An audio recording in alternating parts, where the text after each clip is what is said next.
어머님, 발냄새 배면 애 정서에 안 좋아요. 그 말에 나는 신발조차 벗지 못한 채 현관에 멈춰 섰다. 안에서는 사돈댁의 웃음소리와 생일 케이크, 촛불이 반짝였다. 나는 외부인이었다. 손에 쥔 김치통은 점점 식어갔다. 그날 나는 마음속 무언가가 뚝 하고 부서지는 소리를 들었다. 안녕하세요. 전라북도 익산에 사는 72살 이복순입니다. 요즘은 아침에 눈을 뜰 때마다 오늘은 누구라도 날 찾아줄까 그런 생각을 하며 하루를 시작합니다. 젊었을 땐 정말 부지런하게 살았어요.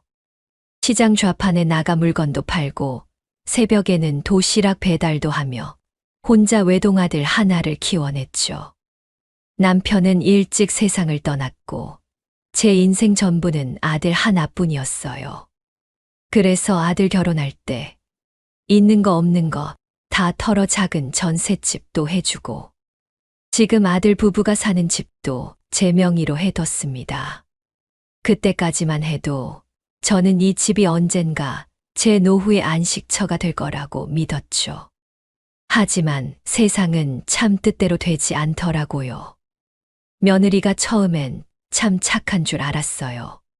잘 웃고 말도 예쁘게 하고. 그런데 시간이 지날수록 저를 점점 밀어내기 시작했죠. 그리고 며칠 전이었어요. 손주가 보고 싶어서 정말 오랜만에 케이크 하나 들고 아들 집에 들렀는데 그날 현관문 앞에서 들은 그 말이 아직도 귀에서 떠나질 않아요. 어머님, 발냄새 배면 애 정서에 안 좋아요. 그 순간 제 발끝이 얼어붙는 것 같았어요. 신발을 벗을 기회조차 없었고 들고 간 케이크는 비닐봉지째로 신발장 위에 툭 올라갔습니다. 안에서는 사람들 웃음소리가 들려오는데 그 중엔 사돈댁의 생신을 축하하는 목소리도 있었죠. 그날 저는 문 앞에 잠시 서 있다가 말없이 돌아섰습니다. 그리고 결심했습니다. 이제는 내가 얼마나 우스운 존재였는지 알려줘야겠다고요. 제 이야기를 들어주실 수 있나요? 제가 처음 익산으로 내려온 건 29살 때였습니다.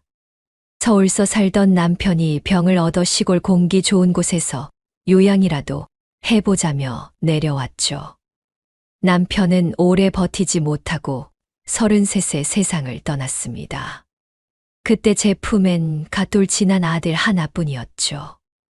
먹고 살 길이 막막했지만 아이만은 굶기지 말자는 생각으로 뭐든 했습니다. 아침 5시부터 좌판에 나가 묵은지를 팔고 낮엔 학교 앞 문구점 청소, 밤엔 빵 공장에서 야간 포장까지 했습니다. 그렇게 아들 상우를 대학까지 보냈고 그 아이 대학 합격증을 손에 쥐던 날, 전 시장통 한복판에서 펑펑 울었습니다. 이제야 내 인생도 조금 숨 좀 쉬겠구나 싶었거든요. 그 아이가 직장 잡고 어느 날 여자친구를 데려왔어요. 말도 예쁘게 하고 인사도 바르게 하더라고요. 아, 복 받았구나. 저런 며느리 보면 사람들한테 자랑도 하겠구나 싶었죠. 그래서 결혼한다고 했을 때 아무것도 바라지 않았습니다. 내가 가진 돈이 얼마 안 돼도 전셋집 보탬이 되라고 털어줬고 그 후 몇 년 지나 이사간 지금의 집은 제 명의로 해줬습니다. 애들 키우고 자리 잡으려면 든든한 내 집 있어야지. 그 말 한마디로 모든 걸 넘겨줬죠. 처음 몇 년은 좋았어요. 명절이면 손주 업고 찾아와 웃고 떠들고 며느리도 음식 만드는 걸 도와주고는 어머님 손맛 배워야 해요. 웃으며 말했죠. 그런데 시간이 지나면서 하나씩 달라지기 시작했습니다. 며느리가 전업에서 프리랜서로 일하기 시작하면서 어머님, 요즘 사람들은 시부모랑 안 친하게 지내요. 우리만의 공간이 필요하대요. 아이들 정서상 자주 보는 거보다 가끔 뵈는 게 좋대요. 그런 말을 하더니 어느 순간부터 방문도 줄어들고 전화를 해도 바쁘다는 말만 남기고 끊기 일쑤였습니다. 어느 해 겨울 손주 생일 초대를 받지 못했을 때 알았죠. 내가 이 집에선 외부인이구나. SNS에 친정집 식구들과 생일 파티하는 사진이 올라온 걸 보고서야 알았습니다. 어린 손주 생일날 제가 몰랐다는 것도 모욕이었지만 사진 속 며느리는 케이크 옆에서 사돈댁의 팔짱을 끼고 웃고 있더군요. 우리 엄마 최고예요라는 멘트와 함께요. 그날 냉장고를 열었는데 반찬이 하나도 없었습니다. 배달도 시켜 먹지 않고 아들한테 말도 못하고 그냥 계란 하나 깨서 라면으로 끼니를 때웠죠. 그래도 그땐 참았습니다. 자식이 바쁘니 시간이 지나면 나아지겠지 하고요. 하지만 참는 것도 한계가 있더라고요. 며느리의 눈빛, 말투, 표정 하나하나가 변해갔고 그 변화의 끝이 바로 신발도 못 벗게 한 날이었어요. 그날 이후로 저는 결심했습니다. 그들이 이 집의 주인이 아니라는 걸 그들한테도 느끼게 해줘야겠다고요. 처음엔 제가 예민한 줄 알았습니다. 며느리의 말투가 차가워진 것도, 제 눈을 잘 안 마주치는 것도, 애 키우느라 피곤해서 그럴 거야라고 넘기곤 했죠. 그러던 어느 날, 손주 생일 일주일 전쯤이었어요. 제가 먼저 전화를 걸어 말했죠. 지영아, 생일 때 손주 옷이라도 하나 사주고 싶은데, 사이즈 좀 알려줄래? 그랬더니 며느리는 말끝을 흐리며 이렇게 말하더군요. 아, 어머님, 생일 파티 이번에는 좀 조용하게 하기로 했어요. 외부인 안 부르고요. 그냥 가족끼리 조용히 하기로 해서. 그 외부인이라는 단어가 마음에 박혔습니다. 저는 그 집 아이의 할머니인데, 이제는 외부인이라 불리는 사이가 된 거였죠. 며느리의 말처럼 조용한 생일이라더니, SNS에는 풍선 아치의 장식까지 화려한 생일 파티 사진이 올라왔습니다. 사돈은 머리띠를 하고 손주와 사진을 찍고 있었고, 그 밑에는 우리 엄마랑 우리 천사들, 사랑해요 장모님이라는 글귀가 적혀 있었습니다. 손주가 입고 있는 옷도 제가 사주려 했던 브랜드였어요. 그 사진을 본 날 휴대폰을 내려놓고 한참을 말없이 앉아 있었습니다. 손끝이 떨렸지만 전화를 걸지 않았어요. 이미 제가 끼어들 자리는 사라졌다고 느껴졌거든요. 며칠 뒤 며느리에게 전화가 왔습니다. 어머님, 혹시 이번 주말엔 어디 가세요? 아니, 집에 있지. 왜? 아, 그냥 혹시 들를까 해서요. 반가운 마음이 들었지만 이내 덧붙인 말에 심장이 철렁했습니다. 그런데 어머님 집에 오시기 전에 혹시 몸에 강한 냄새 나는 파스 같은 거 붙이셨으면 떼고 오실 수 있으세요? 애가 냄새에 민감해서요. 그 말의 순간 아무 말도 할 수 없었습니다. 제가 어르신이라 조금씩 냄새가 날 수도 있다는 걸 이해해도 그걸 굳이 말해야 했을까 싶었죠. 그러다 어느 날 아들의 집에 잠깐 들른 날이었습니다. 복도에 놓인 신발장 위에 며느리의 비싼 핸드백과 장모님이 주셨다는 건강보조제 박스가 놓여 있었죠. 무심코 올려다본 액자 속에는 사돈댁이 손주들과 찍은 가족사진이 큼직하게 들어가 있었고 그 아래엔 며느리 글씨체로 우리 가족의 중심, 엄마 라는 문구가 새겨져 있었습니다. 저는 그 집에 가족이 아닌 존재로 살아가고 있었던 겁니다. 아들은 그때마다 말했죠. 엄마, 지영이가 원래 표현이 서툴러서 그래. 사실 엄마를 많이 생각해요. 지금은 일도 바쁘고 애도 어리고 조금만 기다려줘요. 그런 말도 한두 번이더군요. 기다리면 나아질 줄 알았는데 해가 바뀌어도 달라지는 건 하나도 없었습니다. 연말에 잠깐 들를게요 하던 말도 막상 그날이 되면 장모님 댁에 먼저 들러야 해서요로 바뀌고 결국엔 아예 안 오는 게 다반사였죠. 그러던 어느 날 아주 사소한 일이었지만 제 마음속에 쌓인 서운함이 넘쳐 흐르기 시작했습니다. 그날은 비가 오는 날이었고 제가 들고 간 손수레 안에 직접 담근 김치와 손주 주려고 산군 고구마를 넣어갔습니다. 현관 앞에 서자 며느리는 문을 살짝 열고 말했습니다. 어머님, 혹시 오늘 갑자기 오신 건 아니시죠? 응, 그냥 애가 보고 싶어서. 고구마 좀 삶아왔어. 아, 그런데 오늘은 손주가 학원도 있고 해서요. 그리고 저희가 지금 신발 벗고 들어오시는 건 좀 방금 바닥 청소했거든요. 정리 다 되고 나서 연락드릴게요. 비에 젖은 신발을 신은 채 저는 그대로 돌아섰습니다. 들고 간 고구마는 며느리가 현관 옆 의자에 올려두었습니다. 그리고 현관문은 조용히 하지만 단호하게 닫혔습니다. 그날부터 저는 매일 아들이 사는 집 등기부등본을 꺼내 보기 시작했습니다. 그리고 마음속에서 어떤 결심이 서서히 자라나기 시작했습니다. 그리고 그날이 왔습니다. 그날이 바로 제가 신발도 못 벗고 돌아선 날이었습니다.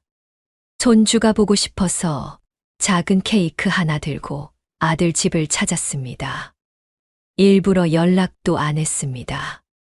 한 번쯤은 예고 없이 찾아간 엄마를 반갑게 맞아줄 줄 알았습니다. 정말 그저 잠깐 얼굴만 보고 오려는 마음이었습니다.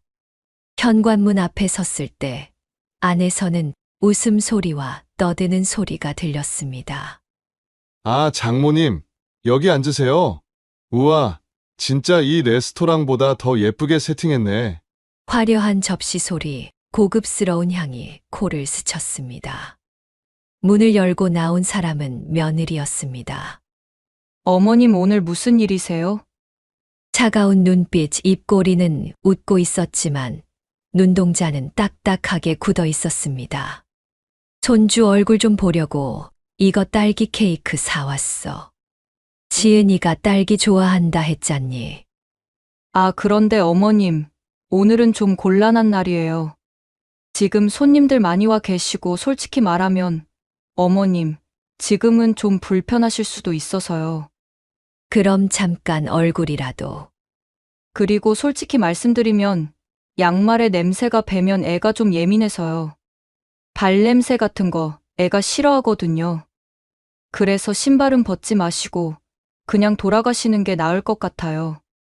그 말에 저는 순간 말문이 막혔습니다.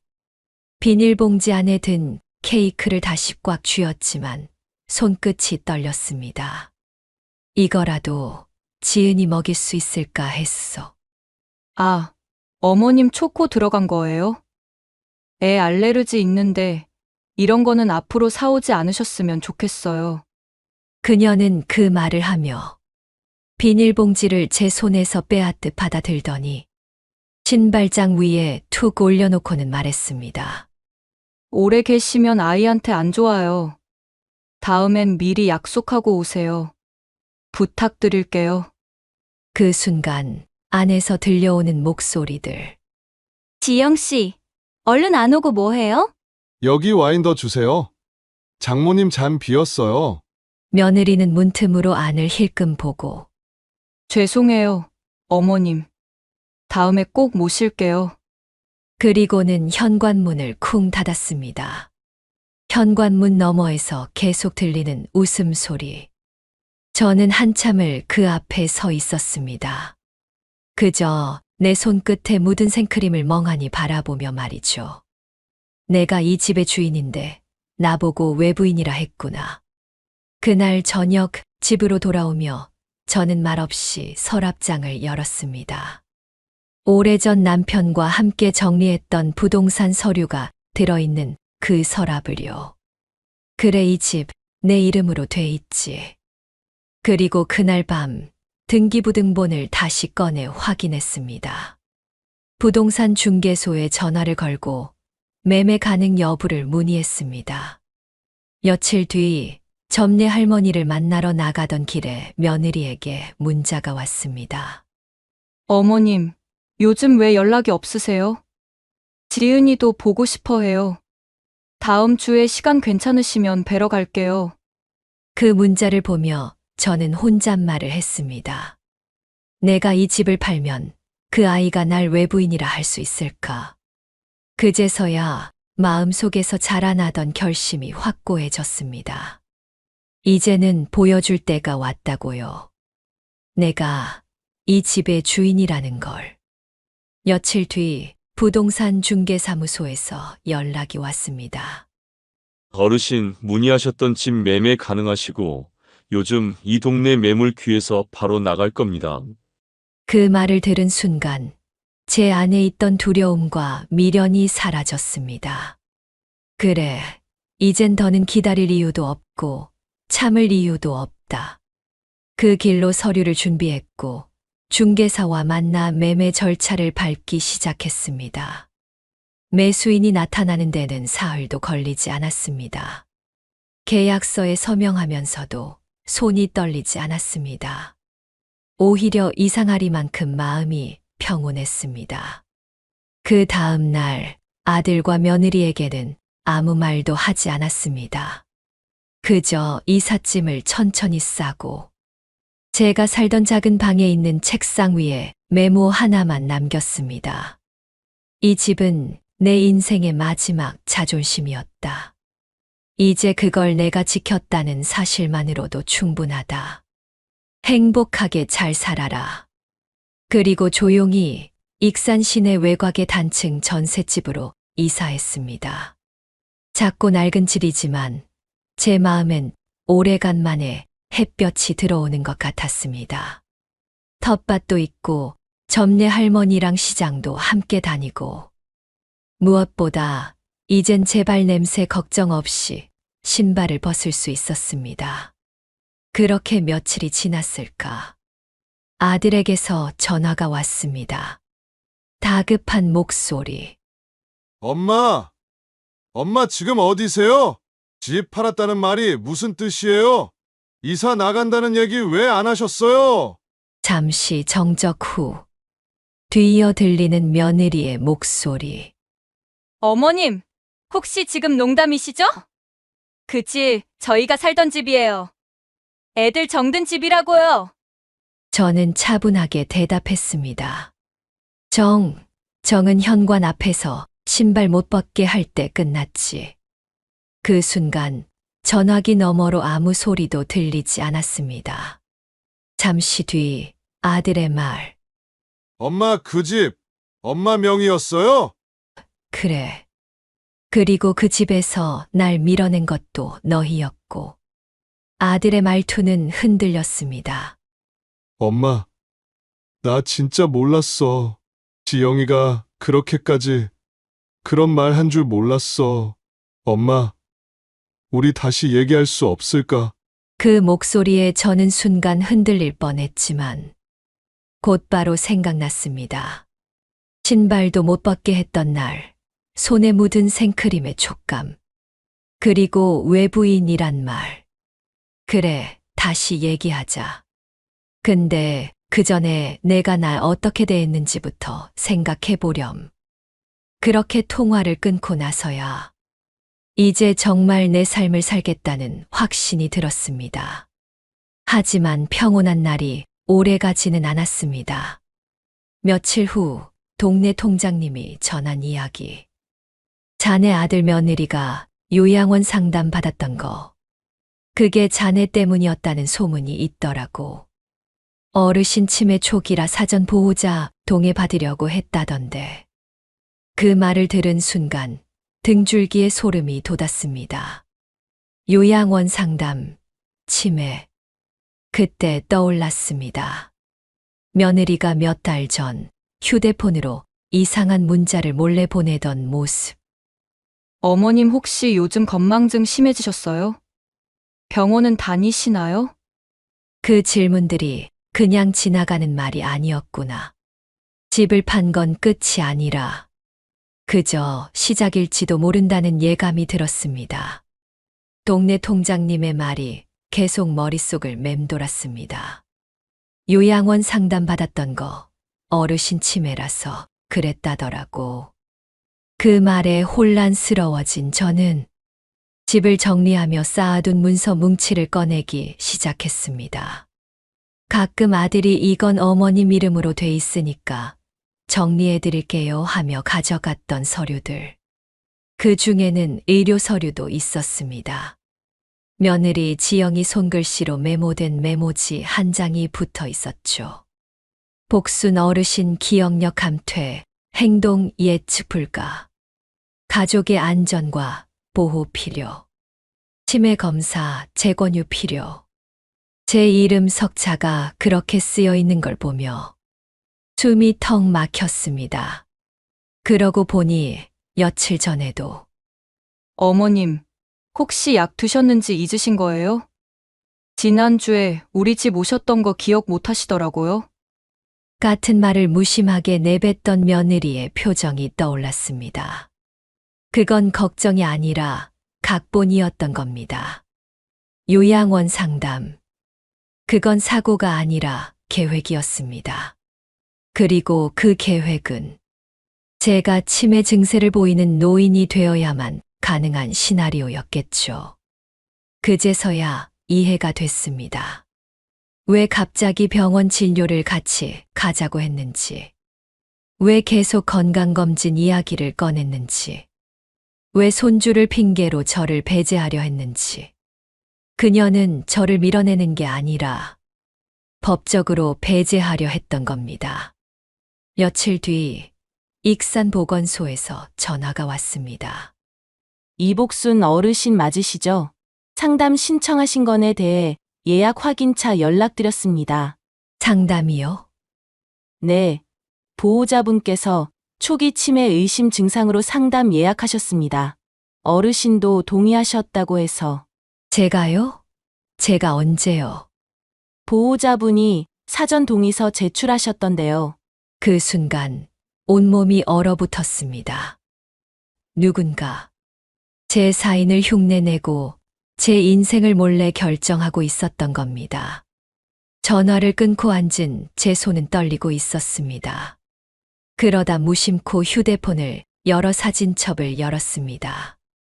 손주 사진이라도 하나 보려고 했는데 가족 단톡방이 비활성화돼 있었습니다. 아들이 만든 단톡방, 어느 날부턴가 조용하던 그 방. 혹시 나만 나간 거 아냐? 불안한 마음에 평소 친하던 점례 할머니에게 도움을 청했습니다. 할머니 손주가 휴대폰을 잘 안다고 하니 이 단톡방 나만 빠진 거 맞나 봐줘. 손주가 확인해주며 말했습니다. 할머니, 여기 숨김 채팅 설정되어 있어요. 보내는 사람은 그룹 전체인 척하지만 사실 특정 사람만 못 보게 설정할 수 있어요. 그 말은? 이거 누가 할머니만 못 보게 한 거예요. 거기 있던 며느님이랑 아드님 일부러 할머니만 차단한 것 같아요. 그제야 퍼즐이 맞춰졌습니다. 며느리는 가족 단톡방에서도 절 몰래 밀어냈고 SNS에는 효부 코스프레로 도배하며 세상에선 사랑받는 며느리 역할을 하고 있었던 겁니다. 그리고 제 재산과 건강, 판단력까지 하나씩 지워가는 중이었죠. 그 순간 머릿속에 단 하나의 생각이 맴돌았습니다. 이제 시작이구나. 그날 밤 저는 휴대폰 녹음 기능을 켜두고 며느리와 직접 만나기로 마음먹었습니다. 통장님을 통해 알아낸 요양원 상담 기록, 사전 동의서에 쓰인 제 위조 사인, 그리고 단톡방 숨김 채팅 설정까지. 모든 걸 캡처해 작은 USB에 담았습니다. 며느리는 전혀 눈치채지 못한 채 어머님, 요즘 좀 괜찮으세요? 몸은 어떠세요? 혹시 기억력은 좀 나아지셨어요? 하는 말투로 전화를 걸어왔고 저는 태연하게 말했습니다. 지영아, 나 김치 좀 담갔는데 너네 애들 잘 먹잖아. 직접 갖다 주고 싶다. 그렇게 도착한 아들 집. 이젠 제 이름이 빠진 그 집 앞 현관. 현관문을 열자 며느리는 깜짝 놀란 얼굴로 웃었습니다. 어머님, 오랜만이에요, 김치요? 와, 감사해요. 하지만 그 미소도 눈빛은 아니었습니다. 그녀는 여전히 웃고 있었지만 손은 문 손잡이를 잡고 들어오지 마시라는 듯 미세하게 막고 있었죠. 저는 웃으며 말했습니다. 괜찮아. 나 오늘은 안 들어가. 그냥 이거만 놔두고 갈게. 비닐봉지에 넣은 김치를 건넨 순간 며느리가 말했습니다. 어머님, 근데 요즘 진짜 건강 걱정돼요. 이 나이에 혼자 사는 것도 위험하고, 혹시 그 요양시설 같은데 알아보시는 건 어때요?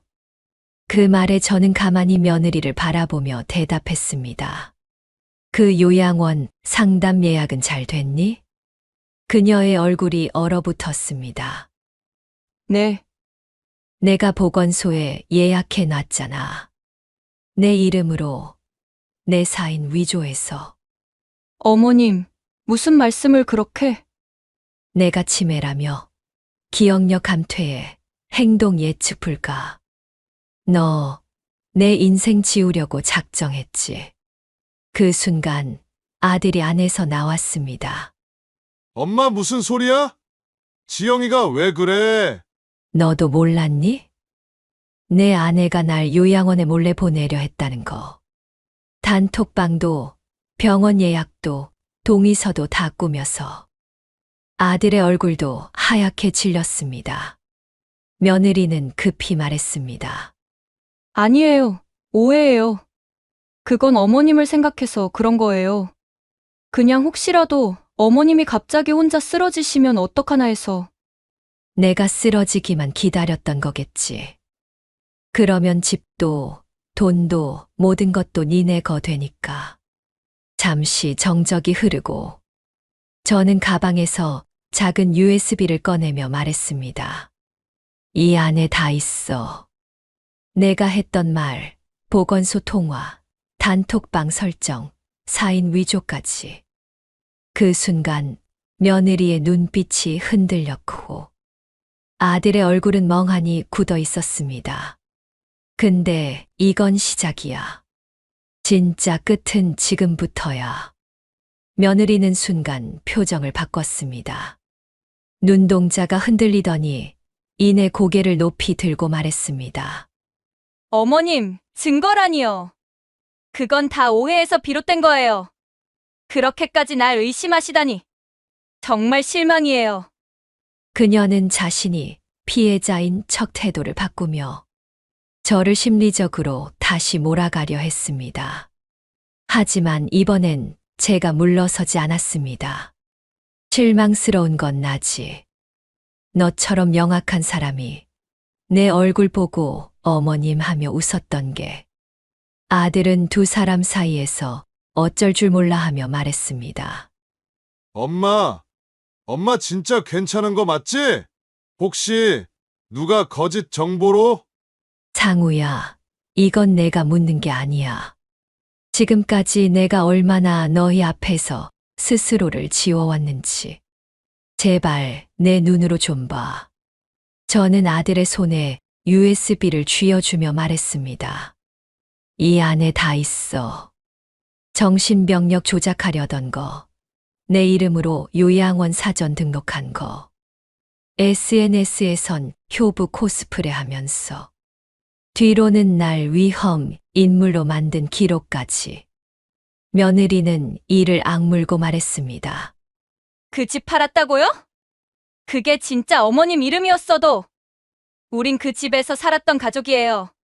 어머님, 그건 배신이에요.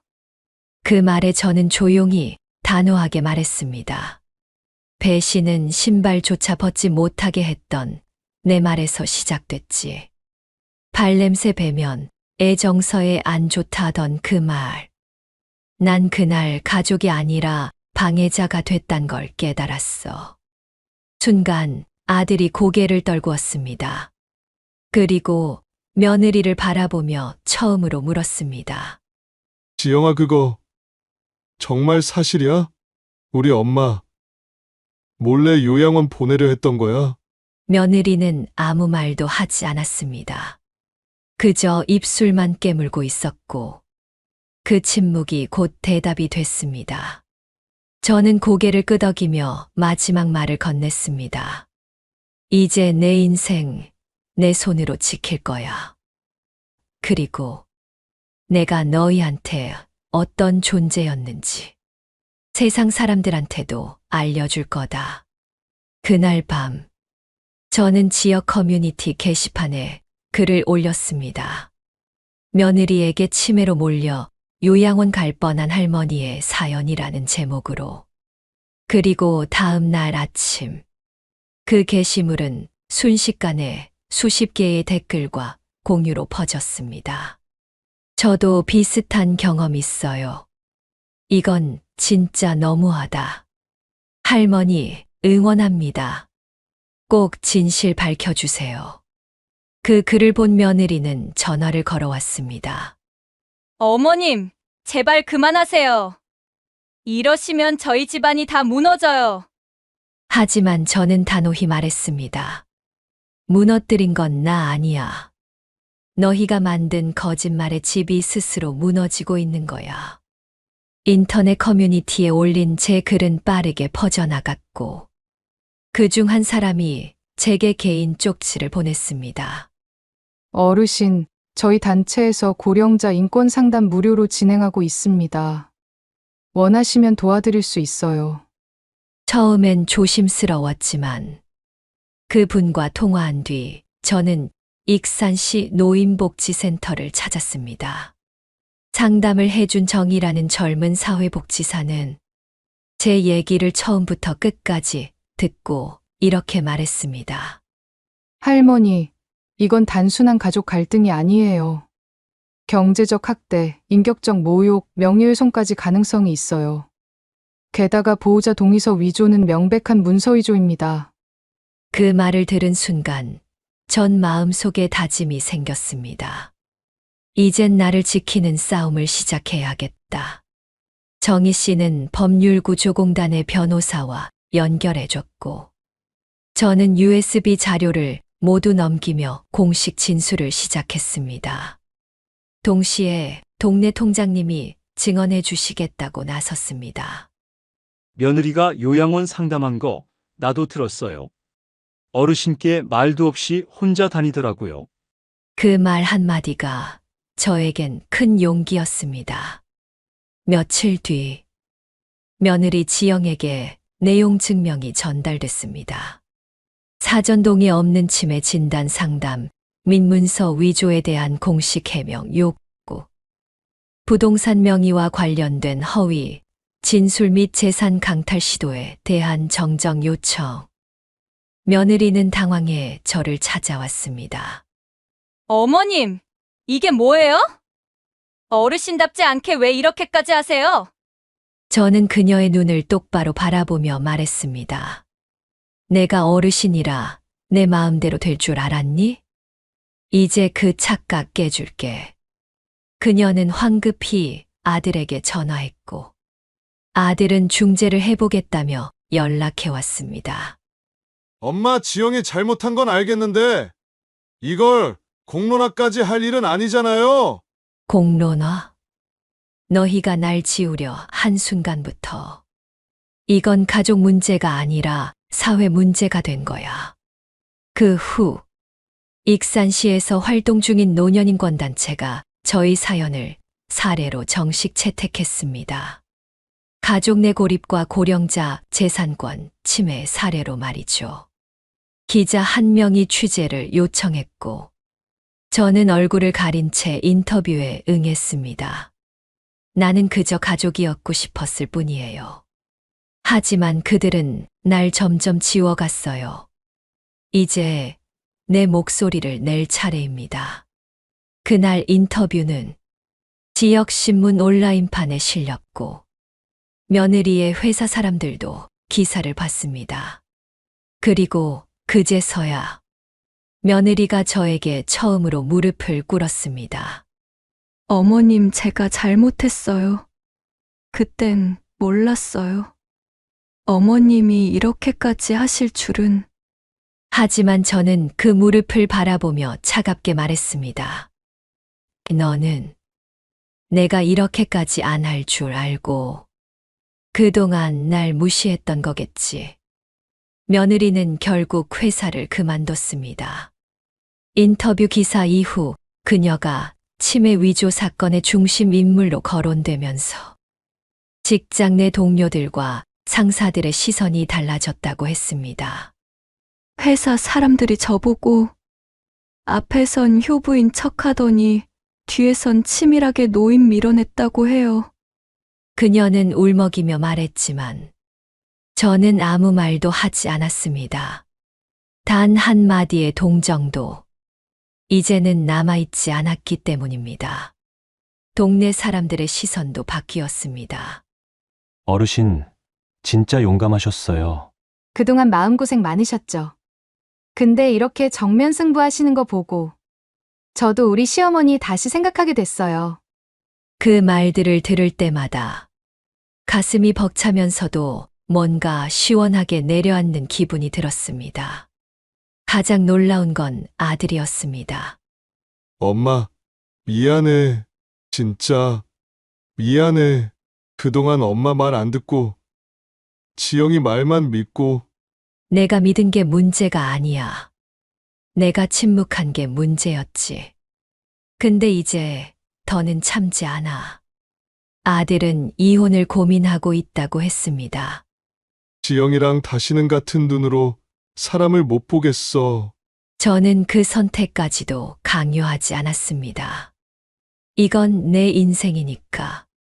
나는 내 인생 되찾은 것만으로도 충분해. 그리고 마지막 복수는 법적 대응이었습니다. 사전동의서 위조, 명예훼손, 인격권 침해, 재산권 사기 시도. 이 모든 항목에 대해 저는 정식 민사소송을 제기했습니다. 법무법인의 도움으로 준비된 서류는 며느리에게 이제 당신도 책임을 져야 한다는 선언이었습니다. 며느리는 법정에 서기 전 제게 마지막 문자를 보냈습니다. 어머님, 제발 벌은 받겠지만 용서도 받고 싶어요. 정말 죄송합니다. 그 메시지를 읽으며 저는 웃었습니다. 이제야 죄송하다는 말을 듣는구나. 나는 그 한마디를 듣기 위해 몇 년을 삼키고 참으며 버텼던 거였구나.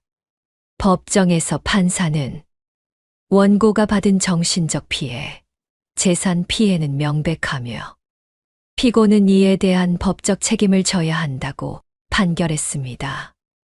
위자료 일부가 지급됐고 며느리는 사회봉사 명령을 받았습니다.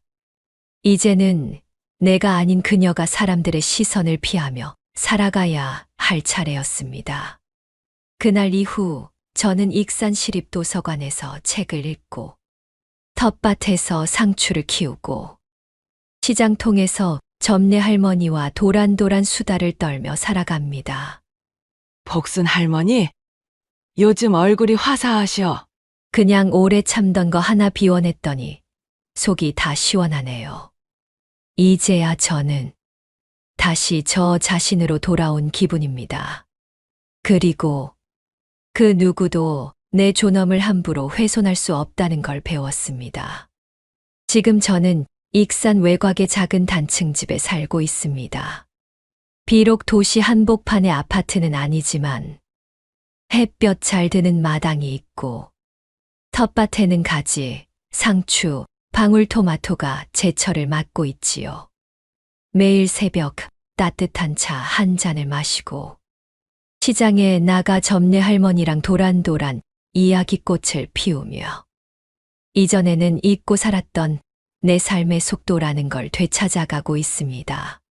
전화벨이 울릴 때면 혹시 또 며느리일까 아들일까 하며 긴장하던 날들도 있었지만 요즘은 그런 불안도 많이 잦아들었습니다. 가끔 아들이 전화를 걸어옵니다. 엄마, 잘 지내시죠? 예전처럼 길게 통화하진 않지만 짧은 인사 속에 조금은 진심이 묻어나는 것 같습니다. 며느리 지영은 더 이상 제게 연락하지 않습니다. 그녀도 자기 죗값을 치르며 살아가고 있겠지요. 누구도 남의 인생을, 기억을, 존엄을 마음대로 판단하고 삭제해선 안 된다는 걸 조금이나마 깨달았기를 바랍니다. 이제야 저는 비로소 깨달았습니다. 그동안 내가 얼마나 많은 걸 포기하며 살아왔는지, 가족이란 이름 아래 얼마나 많이 무너졌는지를요. 하지만 저는 이제 다시 내 이름 석자로 살아가기로 했습니다. 이복순. 이 나이에도 나는 나로서 살아갈 자격이 있다는 걸 이번 일을 통해 배우게 됐습니다. 혹시 이 영상을 보시는 분들 중에도 조용히 참으며 살아오신 분들이 있다면 부디 말씀드리고 싶습니다. 참는다고 해결되지 않습니다. 존중받지 못한 침묵은 결국 치매로 이어집니다. 여러분의 삶, 여러분의 목소리로 지켜주세요. 예전엔 그저 엄마, 장모님, 할머니였던 저지만 지금은 그 모든 호칭을 잠시 내려놓고 한 사람으로서 당당히 서고 있습니다. 그게 바로 이 모든 일을 겪은 후 제가 얻은 가장 큰 선물입니다. 이야기를 끝까지 들어주신 여러분, 감사합니다. 혹시 비슷한 경험이 있으시다면 댓글로 나눠주세요. 우리 서로의 이야기가 누군가의 용기가 될 수 있으니까요.